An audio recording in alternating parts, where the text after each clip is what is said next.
Welcome to KGN coaching classes. KGN coaching classes खातरों के इस ऑनलाइन प्लेटफार्म से मैं डॉक्टर सैयद रहबर अली आप सभी का तहे दिल से हार्दिक अभिनंदन करता हूं, स्वागत करता हूं। पिछले 7-8 दिन से आप लोगों के मुझे फ़ोन लगातार मिल रहे थे कि सर प्लीज़ कोविड-19 टीकाकरण अर्थात टीका उत्सव और कोरोना वैक्सीन के बारे में कुछ वीडियो अपलोड कीजिए या कोरोना वैक्सीन और टीकाकरण के बारे में हमें जानकारी दीजिए। तो डियर स्टूडेंट्स, आज का लेक्चर कोविड-19 टीकाकरण अर्थात टीका उत्सव एवं कोरोना वैक्सीन के बारे में ही है।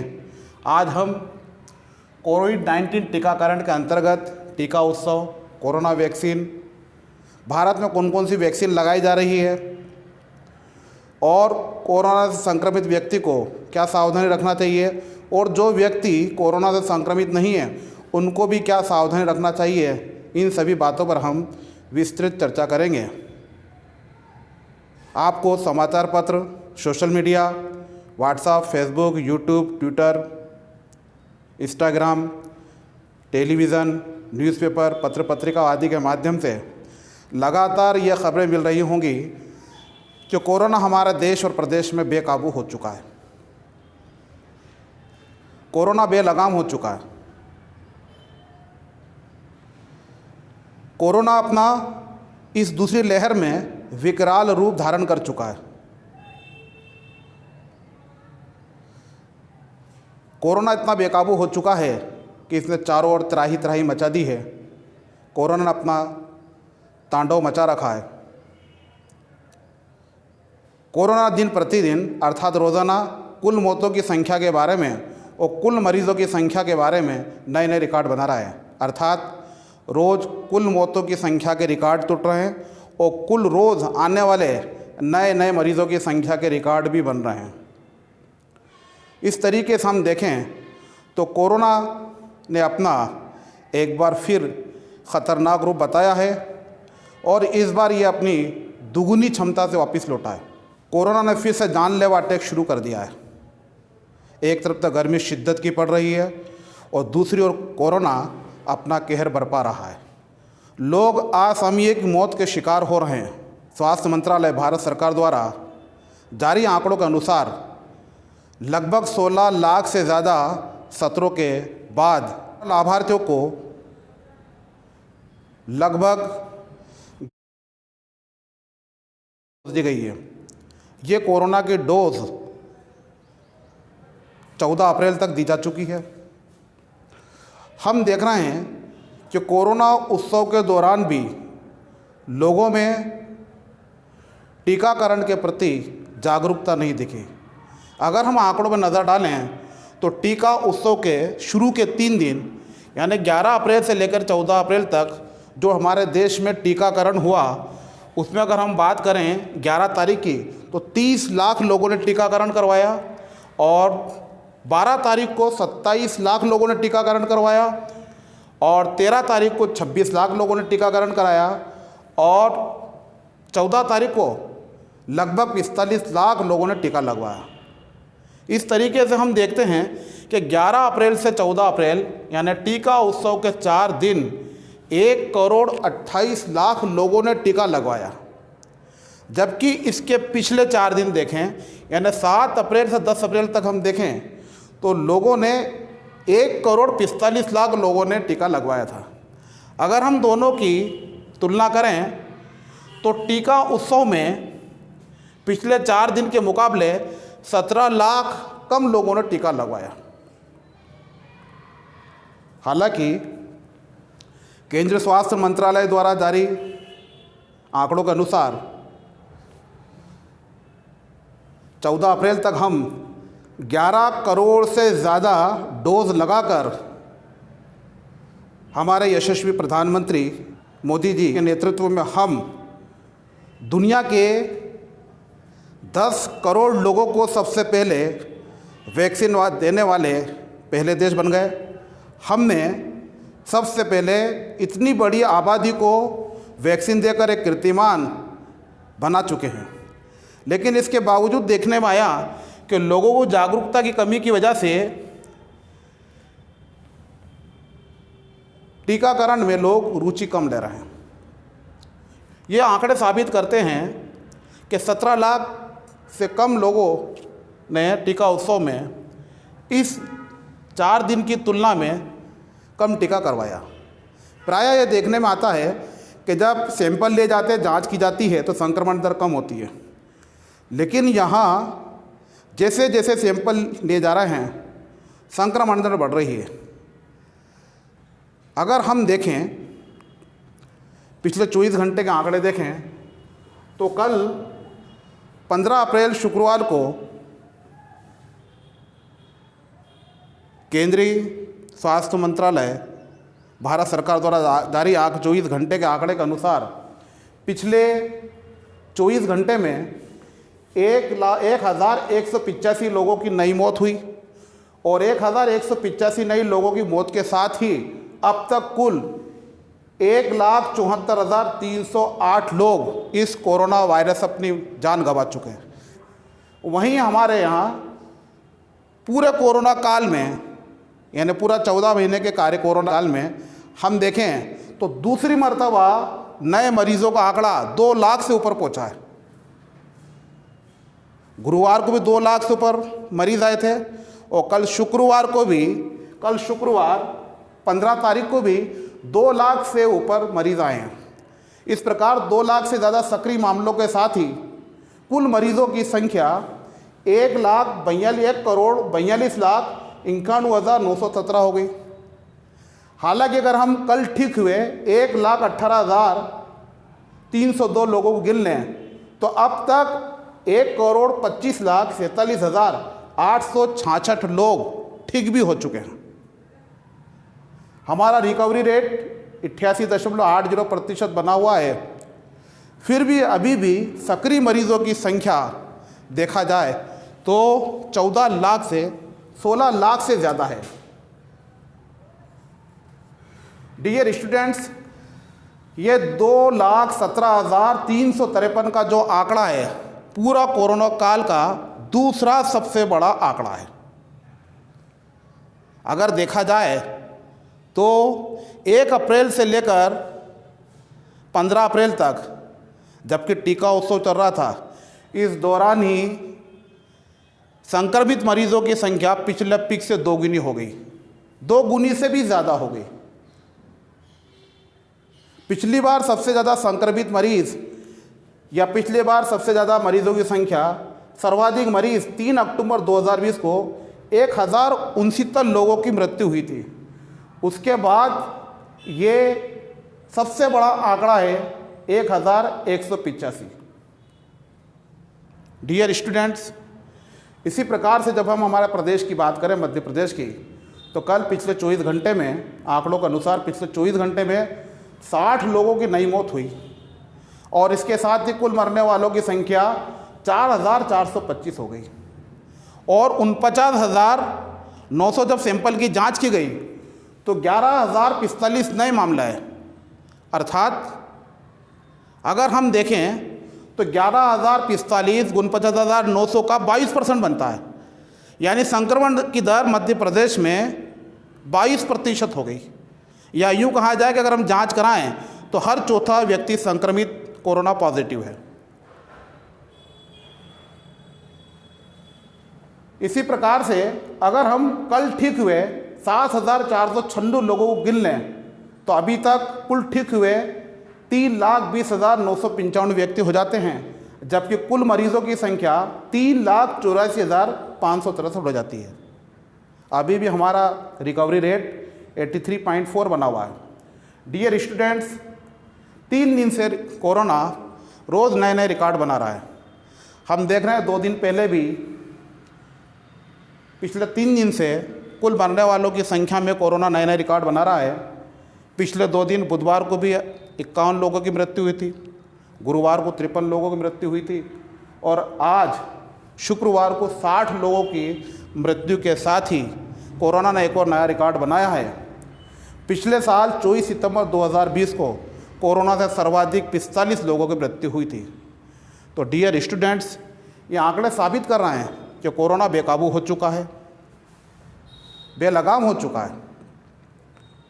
लेकिन क्या आप जानते हैं इन सब की वजह क्या है? आगे सरकार युद्ध स्तर पर प्रयास कर रही है, तेज़ी से टीकाकरण किया जा रहा है, दुनिया का सबसे बड़ा टीकाकरण कार्यक्रम चल रहा है, फिर क्या वजह है कि हमारे देश में टीकाकरण के बावजूद संक्रमितों की संख्या बढ़ती ही जा रही है?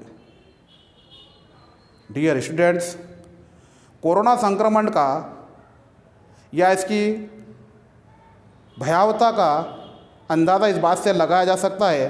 कल की बात करें तो उज्जैन ज़िले में उज्जैन के एक मशहूर हॉस्पिटल में रात की 4 बजे पैनिक सायरन बज गया कि ऑक्सीजन खत्म हो चुकी है।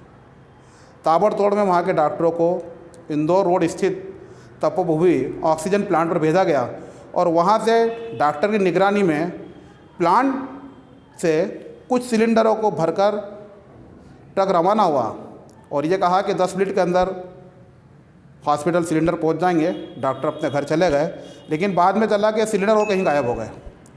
इसी तरीके से उज्जैन के एक और प्रसिद्ध नर्सिंग होम के अंदर भी जब ऑक्सीजन ख़त्म होने लगी, आधा घंटा बचा, तो डॉक्टर ने ये कह दिया कि आप अपने परिजन को कहीं भी ले जाइए। तो आप इन एग्जाम्पल से आप अंदाज़ा लगा सकते हैं कि कोरोना कितना विकराल रूप, कितना रौद्र रूप धारण कर चुका है। डियर स्टूडेंट्स, इसका मैं समझता हूँ एक सबसे बड़ा कारण लापरवाही और जागरूकता की कमी है। इस कोरोना को रोका जा सकता है, इससे बचा जा सकता है उन उपायों का, उन हथियारों का प्रयोग करके जिन हथियारों का प्रयोग पूरी दुनिया कर रही है। कोविड-19 महामारी की या कोविड-19 महामारी से अपना अस्तित्व की या अपना अस्तित्व के लिए लड़ रही जंग में दुनिया 2 तरह के हथियारों का या 2 तरह के वेपन्स का इस्तेमाल कर रही है। पहला वेपन्स है चिकित्सकीय यानी मेडिकल वेपन्स, और दूसरा गैर चिकित्सकीय यानी नॉन मेडिकल। चिकित्सकीय साधन के अंदर या चिकित्सकीय हथियार के अंदर सबसे कारगर तरीका टीकाकरण है, और यह टीकाकरण हमारे देश में चरणबद्ध तरीके से किया जा रहा है। चरणबद्ध तरीके से कोरोना वैक्सीन, कोवैक्सीन और कोविशील्ड लगाई जा रही है। अध्ययन से पता चलता है कि पिछले कोरोना काल में या पिछला जो कोरोना काल था उसके अंदर 45 वर्ष से अधिक आयु के लोग या बुज़ुर्ग अधिक मरे थे, यानी मरने वाली कुल संख्या 88% या यूँ मान लीजिए कुल 90% थी। इसीलिए ज़्यादा से ज़्यादा इसी वर्ग को 45 साल की से ज़्यादा उम्र के व्यक्ति को टीका लगाया जा रहा है। लेकिन डियर स्टूडेंट्स, हमारा देश एक विशाल देश है, दुनिया का दूसरा सर्वाधिक जनसंख्या वाला देश है। इतने बड़े देश में टीकाकरण एक बहुत बड़ी चुनौती है। चिकित्सकीय कदम के इस कारगर तरीके से हमें कोरोना पर विजय प्राप्त करने पर, कोरोना पर अंकुश लगाने में बहुत वक्त लगेगा। इसलिए अभी कोरोना को रोकने के लिए हमें दूसरे गैर चिकित्सकीय उपाय पर भी हमें ध्यान देना होगा। दूसरा गैर चिकित्सकीय उपाय है mask, social distance, sanitization, mask लगाएं और शारीरिक दूरी बनाए रखें। ये वो साधन है जिससे हम संक्रमण से बच सकते हैं। क्योंकि अमेरिका के प्रसिद्ध डॉक्टर रॉबर्ट रेडफील्ड का कहना है कि दुनिया की जितनी भी दवाएं हैं 60 से 80% कारगर हैं, लेकिन मास्क एक ऐसा हथियार है जिसका हम सही तरीके से प्रयोग करें तो 95% हम इस संक्रमण से बच सकते हैं। तो डियर स्टूडेंट्स, जैसा अनुशासन हमने पहले दिखाया था ऐसा ही अनुशासन दिखाएं और अनुशासित होकर, संयमित होकर मास्क को सही तरीके से लगाएं, क्योंकि अनंत काल तक लॉकडाउन तो लगाया नहीं जा सकता कि लोगों की अपनी निजी आवश्यकताएं भी हैं। तो यही तरीका बचता है कि हम संयमित तरीके से मास्क लगाकर हम अपने कामकाज करते रहें। तो एक और तो हमारा टीकाकरण चलता रहेगा, तो धीरे धीरे हमारे देश की एक बहुत बड़ी जनसंख्या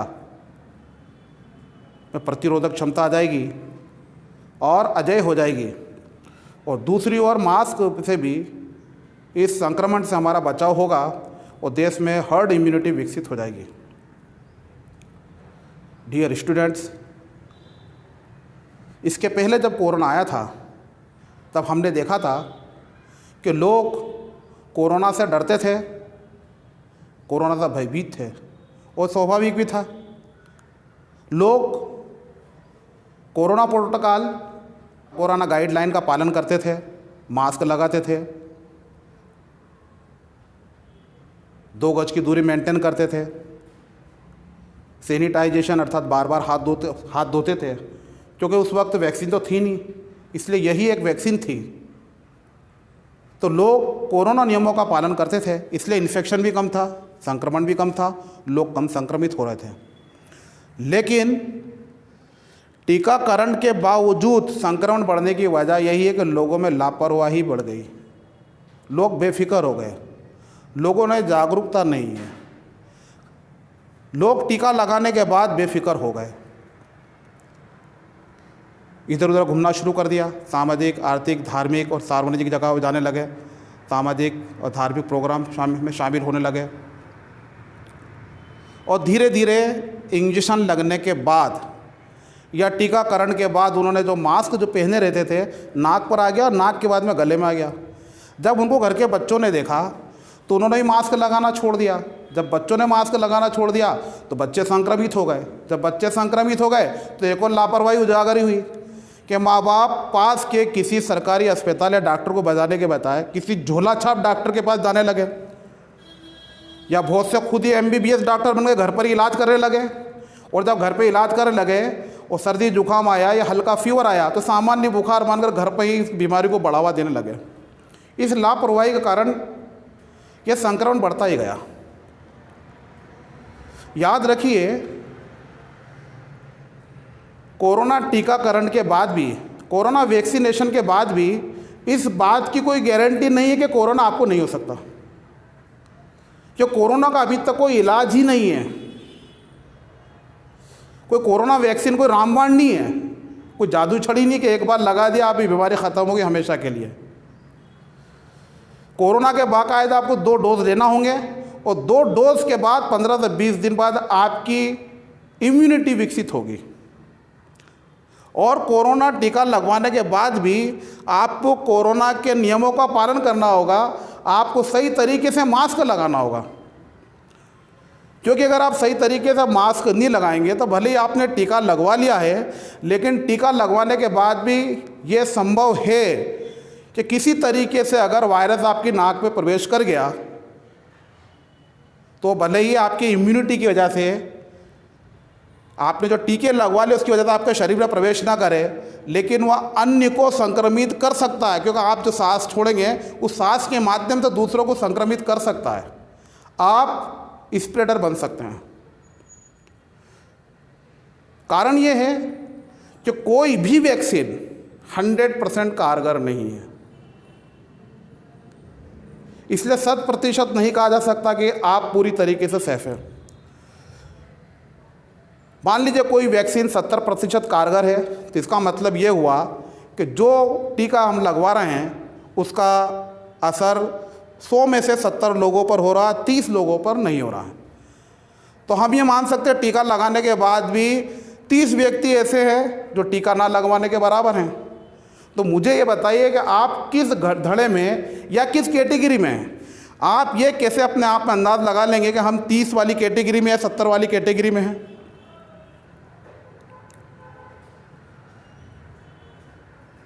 तो डियर स्टूडेंट्स, इस बात का ध्यान रखें, टीकाकरण के बाद में भी आप मास्क का प्रयोग करें, मास्कों को पहने और कोरोना गाइड के नियमों का पालन करें। डियर स्टूडेंट, हमने भी सोचा है कि केजीएन कोचिंग क्लासेस के माध्यम से लोगों में कोरोना वैक्सीनेशन अर्थात कोरोना टीकाकरण के प्रति जागरूकता बढ़ाने के लिए, उनको प्रेरित करने के लिए, उनके भ्रम और अंधविश्वास को दूर करने के लिए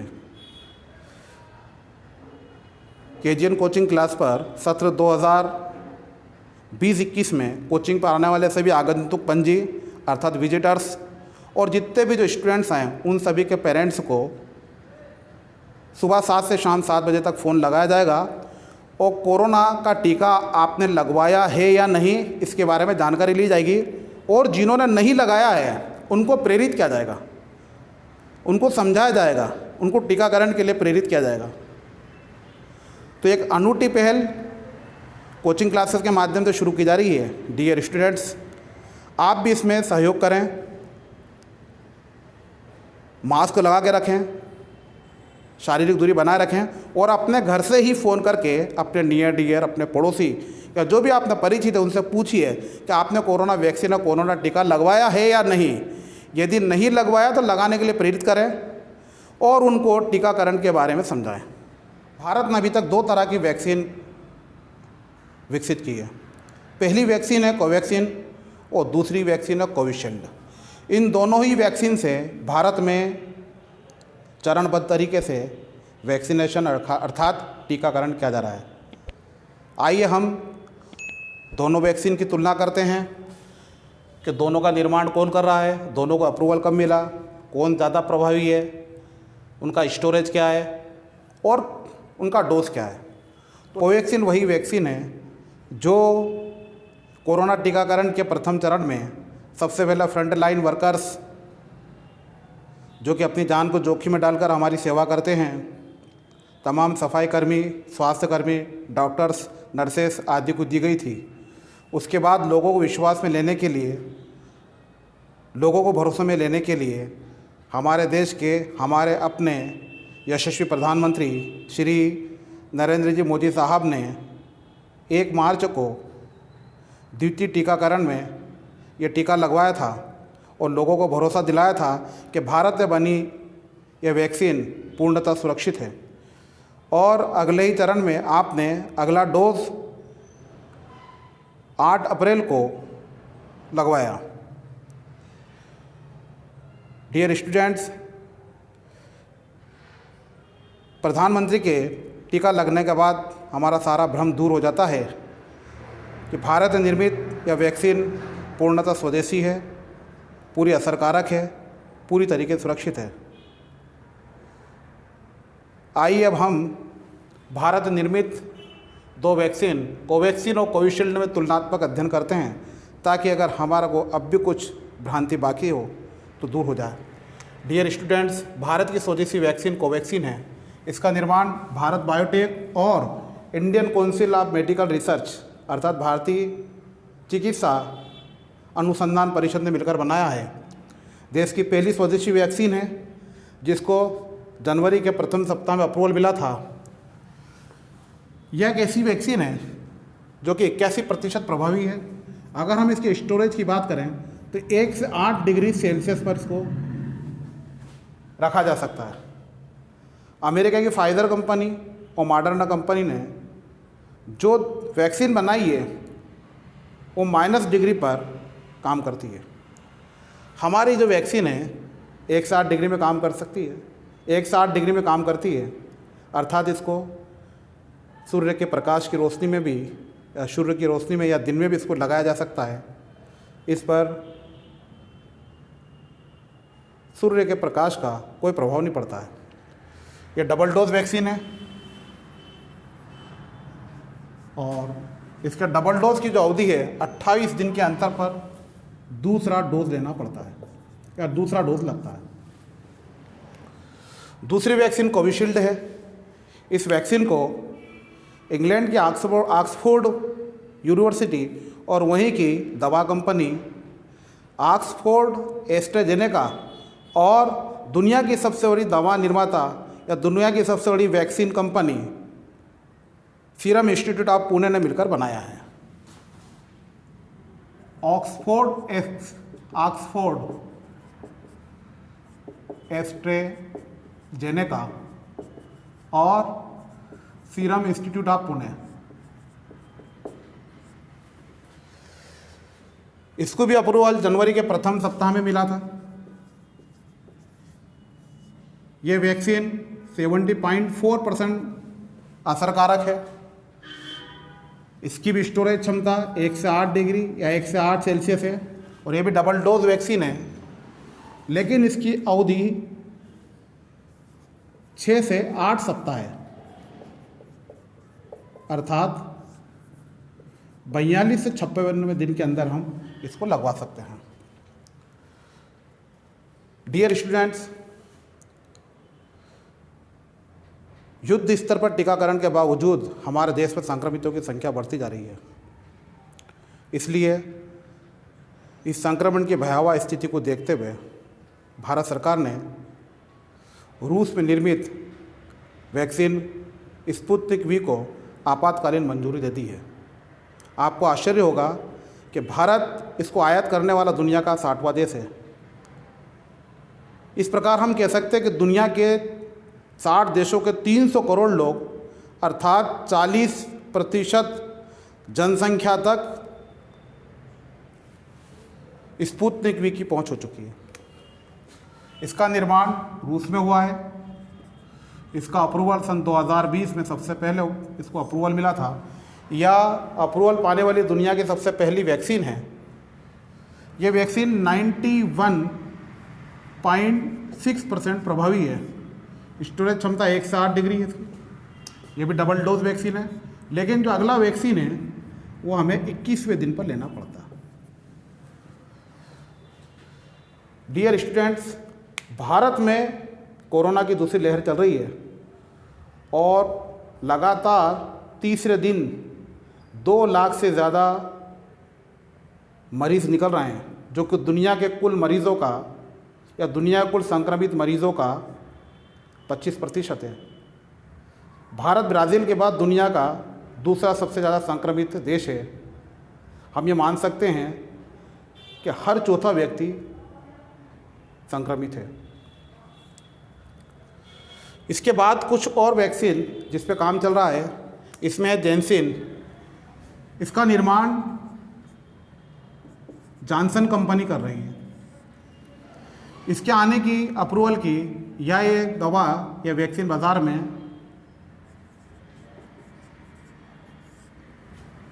अगस्त तक आ सकती है। दूसरी है जाइकोड डी। ये जाइकोड डी, इसका निर्माण जाइडस कैडिला कर रही है। यह वैक्सीन भी अगस्त तक आ सकती है। तीसरी वैक्सीन है नोवावैक्स, जिसका निर्माण नोवावैक्स कंपनी ही कर रही है। नोवावैक्स कंपनी कर रही है। इसके सितंबर माह तक आने की संभावना है। और चौथी वैक्सीन है नेजलवैक्स, जिसका निर्माण भारत बायोटेक कर रहा है और इसके अक्टूबर तक आने की संभावना है। तो डियर स्टूडेंट्स, टीकाकरण चल रहा है, युद्ध स्तर पर टीकाकरण चल रहा है, लेकिन भारत एक बहुत बड़ा विशाल देश है। जनसंख्या की दृष्टि से भारत विश्व का दूसरा बड़ा देश, जनसंख्या के साथ साथ विविध भी है। इसलिए 130 या 35 करोड़ लोगों तक टीकाकरण करना एक बहुत बड़ी चुनौती है। कोई हंसी मजाक का खेल नहीं है। अभी तक हम देखें तो 3 महीने में हम 10 करोड़ लोगों को ही हम डोज दे चुके हैं।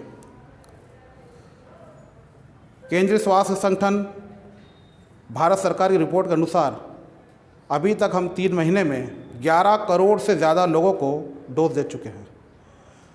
डियर स्टूडेंट्स, किसी भी देश में या हर देश की अलग अलग पृष्ठभूमि होती है। उसके हिसाब से हर देश में टीकाकरण के लिए अलग अलग फीसदी टीकाकरण होता है। यह टीकाकरण देश की पृष्ठभूमि के हिसाब से 50% से 80% हो सकता है। अगर इसी को हम हमारे देश भारत के परिप्रेक्ष्य में देखें तो हमें यहाँ कम से कम 70% टीकाकरण करना पड़ेगा। अगर हम ये मान लें कि टीकाकरण 10 करोड़ लोग, कोई मान लें कि 10 करोड़ लोगों को टीकाकरण करने में अगर हमसे 3 महीने लग गए, तो आप मान सकते हैं कि 100 करोड़ लोगों को टीकाकरण करने में कम से कम 30 महीने अर्थात 2.5 साल लग जाएंगे। तब तक हमें कोरोना के अनुकूल या गाइडलाइन का या कोरोना के नियमों का पालन करना है। क्योंकि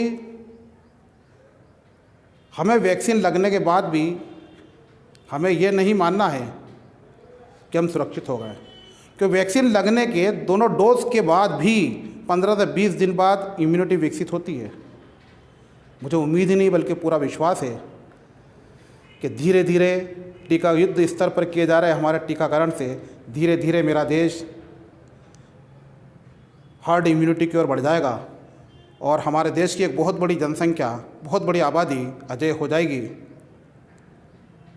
तब तक हमें मास्क लगाना है और हमें इन दो चिकित्सकीय साधनों में से दोनों का ही सावधानी से पालन करना है। जहां हमें ज़रूरतमंदों को टीकाकरण कराना ही है, या जो पात्र उनको टीकाकरण तो कराना ही है, और जो पात्र नहीं है उनको तब तक कोविड या कोरोना प्रोटोकॉल या कोरोना गाइडलाइन का पालन करना है जब तक कि ये बीमारी तब तक ख़त्म नहीं हो जाती है। अर्थात उन्हें मास्क, सोशल डिस्टेंस, स्वस्थ दिनचर्या और खान पान का विशेष ध्यान रखना है। डियर स्टूडेंट्स, अभी भी हमारे लिए मास्क ही ब्रह्मास्त्र है। आई होप आपके बात समझ में आ चुकी होगी। Thank you.